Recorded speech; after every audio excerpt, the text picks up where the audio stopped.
சீமான் இனத்தான், அதனால இங்க நிற்கிறான். நாங்கள் தமிழர்கள் ஒரு தேசிய இனத்தின் மக்கள். உலகெங்கும் 13 கோடி எண்ணிக்கையில் கொண்டு 130 நாடுகளில் பரவி வாழக்கூடிய பேரின மக்கள் நாங்கள்.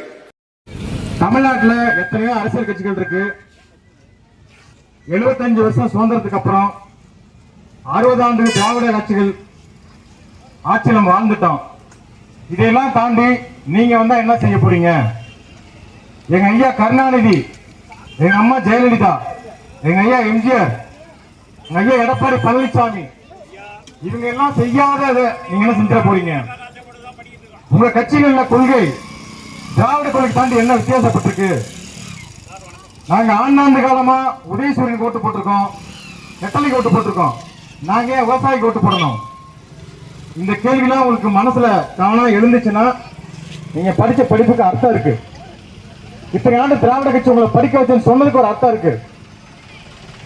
கிணத்துல போட்ட கல்லு மாதிரி எதை பத்தி சிந்திக்காம நான் எப்பவுமே சூரியன் தான் போடுவேன், நான் எப்ப எட்டலைக்கு தான் போடுவேன். ஏன் போடணும்?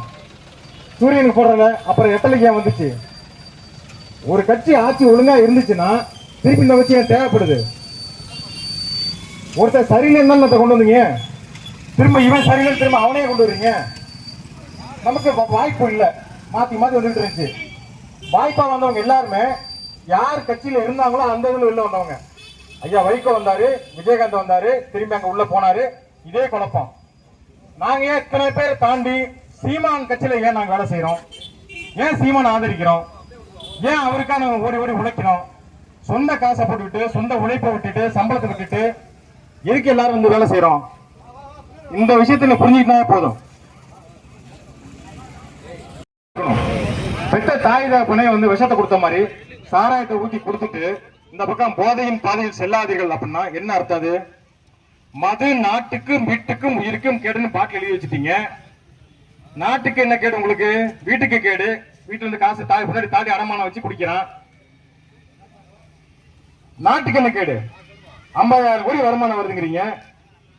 இது தேவையில்லாத இந்த திட்டங்கள்லாம் எடுத்துட்டு இன்னைக்கு பசும்புல பிரச்சனை பாருங்க. இங்க எல்லாரும் விவசாயிகள், அது மக்காச்சோள வியாபாரம் விவசாயி தான் அதிகம். இங்க வர வழி எல்லாம் பார்த்தோம். நல்ல பணப்பயிர் எல்லாம் விட்டுட்டு முழுக்க முழுக்க மக்காச்சோளத்தை இறங்கியாச்சு. எல்லாமே நவதானியங்கள் எல்லாம் விட்டாச்சு. இன்னைக்கு 1600 ரூபாய்க்கு எடுக்கிறான் மூட்டை. வியாபாரியை கேட்டா எங்க 2500 ரூபாய்க்கு மத்திய அரசாங்கம் வந்து கொள்முதல் பண்ண சொல்லி ஆர்டர் போட்டாங்க. இருந்தாலும் இங்க இருக்க வியாபாரிகளை ஒன்று கூட சேர்ந்து பேசிக்கிட்டு 1000 ரூபாய் எடுக்கிறாங்க. காரணம் கேட்டா பீகார்ல இருந்து சோளம் வந்து இறங்குதுங்க. பீகார்ல இருந்து வெளிநாட்டுல இருந்து பீகார்ல இருந்து வடநாட்டுக்கார ஹிந்திக்கார மட்டும் இங்க இல்ல, அவன் உற்பத்தி பண்ற உணவுப் பொருள் பூரா கொண்டு வந்து இறக்கிட்டு இருக்கிறான்.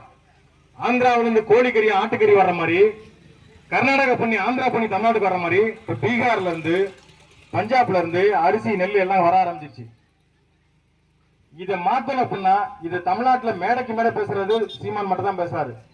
மக்கள் அரசியல பேசுறது சீமான் மட்டும்தான். மற்ற எல்லாம் தேர்தல் அரசியல், ஓட்டு அரசியல் தான் பேசுவான். 500 ரூபாய் காசை கொடுத்தா போதும். நம்ம என்ன பிச்சைக்காரனா? யோசிச்சு பாருங்க. 1000 வருஷத்துக்கு முன்னாடி 2000 வருஷத்துக்கு முன்னாடி தமிழ் அப்படிதான் வாழ்ந்தானா? சிலப்பதிகாரத்துல வரி உண்டு, படிச்சிருப்பீங்க எல்லாம். கஞ்சி வடிச்ச தண்ணி ஆறா ஓடுமா, அந்த அளவுக்கு சோறாக்கி போட்டு மக்களை வந்து மகிழ்ச்சிருக்காங்க. இன்னைக்கு ரேஷன் கடையில வந்து கையெழுந்திருக்கிறோம் இலவச அரிசிக்கு. சரி, அந்த அரிசி நியாயமா நம்ம சாப்பிடுறோமா? சாப்பிடுற மாதிரி இருக்கா? எந்த பொருள் இலவசமா கிடைக்குதோ அந்த பொருளுக்கு மரியாதை இருக்கும். முதல்ல இலவச அரிசி எவன் கேட்டான்? அவன்கிட்ட இலவசமா மருந்து கொடுத்துருவியா? டாக்டர் கொடுத்தா மருந்த மதிப்பு இருக்குமா? அவருக்கு இலவசமா அரிசியை கொடுத்து விவசாயிகளை கையேந்த விட்டுட்டு நீ விவசாயிகள் மரியாதை பண்ண காரணம் யாரு? இந்த திராவிட கட்சியில் தான். சரி, ரேஷன் அரிசி அந்த முதலமைச்சரோ அமைச்சரோ எம்எல்ஏ சாப்பிட்டுருக்காங்களா? இல்ல நாம சாப்பிட முடியுதா? மாட்டு காசு ஊத்திட்டு இருக்கிறோம். இந்த நிலையெல்லாம் மாறணும். விவசாய சின்னத்துக்கு வாக்களிச்சா மட்டும்தான் இது மாறும். திரும்ப நான் உதயசூரியன் தான் போடுவேன், கட்டளைக்கு போடுவேன், இல்ல புதுசா வர விசிலுக்கு விசில் அடிப்பேன்னு சொன்னீங்கன்னா வேலைக்கு ஆகாது. நாட்டை காப்பாற்ற முடியாது. மக்கள் புரிஞ்சுக்கங்க. திரும்ப திரும்ப கத்திட்டு இருக்க முடியாது. அண்ணன் சீமான் 15 வருஷம் மேல கத்திட்டு இருக்கிறாரு. யாரோடும் கூட்டணி போகாம தனிச்சு நின்று சண்டை செய்யறாரு.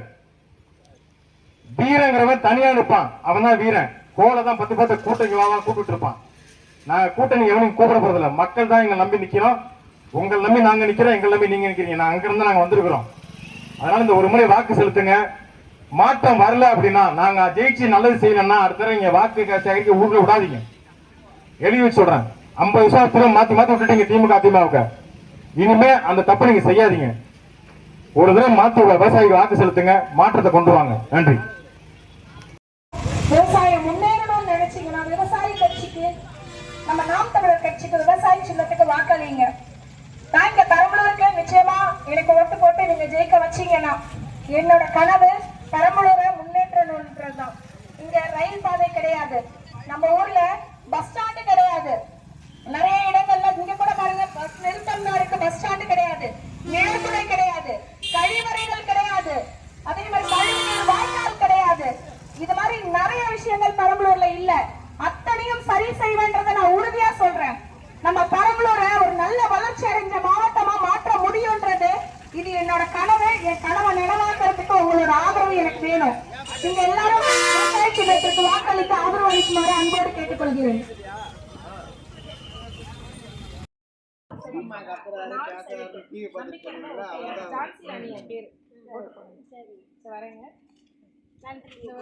எந்த ஒரு வேட்பாளராவது கீழே இறங்கி வந்து பேசி பார்த்துருக்கியா ஊர்ல?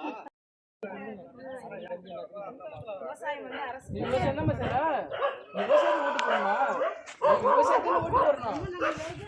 அண்ணா ஒரு படம் அண்ணா வாங்க மகேந்திர அண்ணா. வணக்கம் பாப்பா, விவசாய சின்னத்துக்கு கொண்டு போடுறேன். பாய்.